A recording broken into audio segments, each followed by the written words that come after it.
Love. Love is a complicated emotion. Love can make us do things we said we never would, push us to heights we never thought possible, or even make us do things we look back on and recognize as crazy. Everyone experiences love differently, and the secondary feelings associated with love are so wide-ranging that it's seemingly impossible we could come to a uniform consensus of what love is. And yet, we have. To many people, this is love. This symbol represents all that love is, its highs, lows, the journey associated with it, and everything else. But why? I mean, seriously, how does this inaccurate heart symbol represent something as complex and beautiful as love? The most obvious answer is that the symbol comes from the feeling we get when we're in love. Everyone knows the feeling, that warm, overwhelming yearning to be with someone you love. The chest becomes a furnace of desire. The feeling is so strong that it only makes sense we would associate it with being in love. But it's not the only bodily feeling that can be associated with love.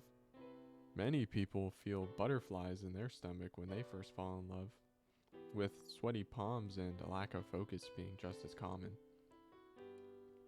Maybe we don't associate love with those feelings because they're not as strong or don't feel as good as that warm-hearted feeling in our chest. However, that still begs the question, why would we choose to represent love with such an inaccurate depiction of the heart? Why not have a more accurate depiction of the heart? For an emotion so complex, the heart that we use to represent it is remarkably simplistic. Maybe the elegance of the heart symbol comes from its ability to represent the complex in a simple form. Or maybe the symbol came from somewhere else entirely. One such theory is that the heart symbol stems from silphium, a now extinct plant that was considered to be an aphrodisiac and a potential contraceptive by the ancient Romans and Greeks. While its exact origin, uses, and extinction are unknown, it's thought that silphium grew exclusively in present-day eastern Libya and went extinct due to overharvesting. The Greeks and Romans believed that silphium could be the key ingredient to a love potion and contraceptive, with stories and poems of the time often placing silphium at their center. With silphium's close association to love, it's theorized that the heart shape we use to represent love may have come from the plant's seeds. Silphium seeds strike a great resemblance to the heart symbol we know today. The Greeks even printed the symbol on their money, as silphium demand was so high that it was as valuable as gold. Unfortunately, with the plant now being extinct, there's no way to verify silphium's effects or ties to love. Even mathematicians seemingly can't avoid the omnipresence of the heart. The origin of math is highly debated. Math can be found in nature and used to describe natural phenomena, yet it's difficult to fully substantiate whether humans discovered math or invented it. The aptly named cardioid is one of the various heart-shaped geometric curves.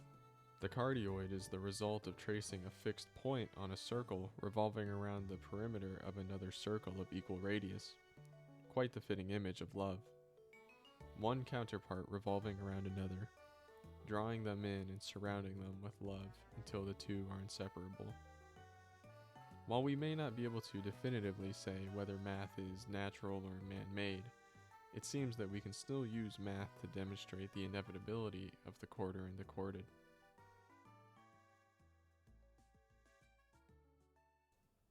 Regardless of where the heart symbol comes from, its purpose remains the same. It symbolizes a union of two souls, two pieces coming together to form a harmonious whole. Whether the symbol comes from anatomy, science, nature, or art, its meaning is unwavering. And what is love really? I believe love is a journey that begins before the relationship itself. It's a journey of two souls finding each other on an unmarked path. Two people climbing the mountain of life, avoiding its pitfalls, surviving its harsh conditions, and ascending to the top of the mountain. Only then, at the top of the mountain where their lover is visible, do they meet. And as the two get closer, physically, mentally, and spiritually, they jump in together and fall in love.